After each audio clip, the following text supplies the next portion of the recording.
एक सच्चे देशभक्त की कहानी। भाई की शहादत के बाद उसे याद करती बहन की ये कहानी आंखों पर नमी छोड़ जाएगी। हम सबको वतन से मोहब्बत होती है और हम अपने अपने तरीके से सेवा करते हैं, इसकी रक्षा सुनिश्चित करते हैं। हम में से कुछ लोगों के लिए देश अपने और अपने परिवार से बढ़कर होता है। सब कुछ त्याग कर ये लोग सेना में भर्ती होते हैं। इनमें से कुछ नौजवान देश के लिए अपने प्राण न्यौछावर कर देते हैं। उनके पीछे उनका परिवार रह जाता है, उनकी यादें रह जाती हैं। मेरे ताया जी अब भी मुझसे कहते हैं कि जब मेरे भाई ने पहली बार मुझे गोद में लिया था, वो 7वें आसमान पर थे। किसी ने उन्हें कभी उतना खुश नहीं देखा था। वो हमेशा एक छोटी बहन चाहते थे और मुझे वो सबसे ज़्यादा प्यार करते थे।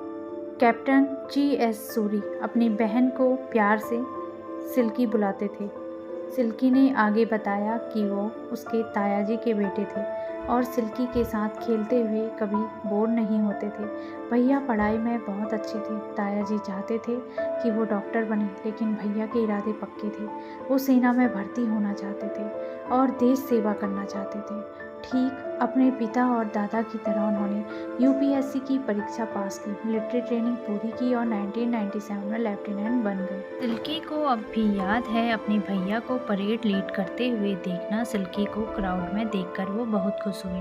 उन्होंने सिल्की को अपने सभी दोस्तों से मिलाया। ये मेरी छोटी बहन है जो मुझे पोस्ट कार्ड भेजती है। मैं पोस्ट कार्ड पर कुछ शब्द लिखकर भेजती और वो उन्हें काफ़ी संभाल कर रखती। हम दोनों की उम्र में काफ़ी फ़र्क था और क्योंकि मैं छोटी थी इसलिए मैं काफ़ी कुछ एक्सप्रेस नहीं कर पाती थी, पर मैं उनसे बहुत प्यार करती थी। सिल्की अपने भैया की चिट्ठियों को इंतज़ार करती और उनके राखी पर घर न पहुंचने पर रोती थी। जब कारगिल युद्ध शुरू हुआ तो कैप्टन सूरी गुलमर्ग में पोस्टेड थे और घटक प्लेटून का नेतृत्व कर रहे थे। 9 नवंबर 1999 में पाकिस्तानी सेना ने हमला कर दिया। मेरे जन्मदिन से 3 दिन पहले की बात है। मैं उनसे फ़ोन का इंतज़ार कर रही थी, लेकिन एक आर्मी अफसर का फ़ोन आया। भैया को ग्रेनेड लगी थी और वो बुरी तरह घायल हो गए थे। ताया जी फूट फूट कर रोने लगे। अगले दिन हमें खबर मिली कि भैया देश के लिए लड़ते हुए शहीद हो गए हैं। उनकी चीज़ें वापस आई, एल्बम्स, यूनिफॉर्म, कड़। हर एल्बम में पहली तस्वीर मेरी थी। जब वो घर नहीं आ पाते थे तब वो मेरी तस्वीरें मंगवाते थे और उन्होंने सभी तस्वीरें संभाल कर रखी थी। अगले कुछ महीनों तक सिल्की स्कूल नहीं गई। सिल्की को इससे उबरने में साल भर से ज़्यादा लगा। वो ये मान ही नहीं पा रही थी कि वो अपने भैया को कभी नहीं देखेगी।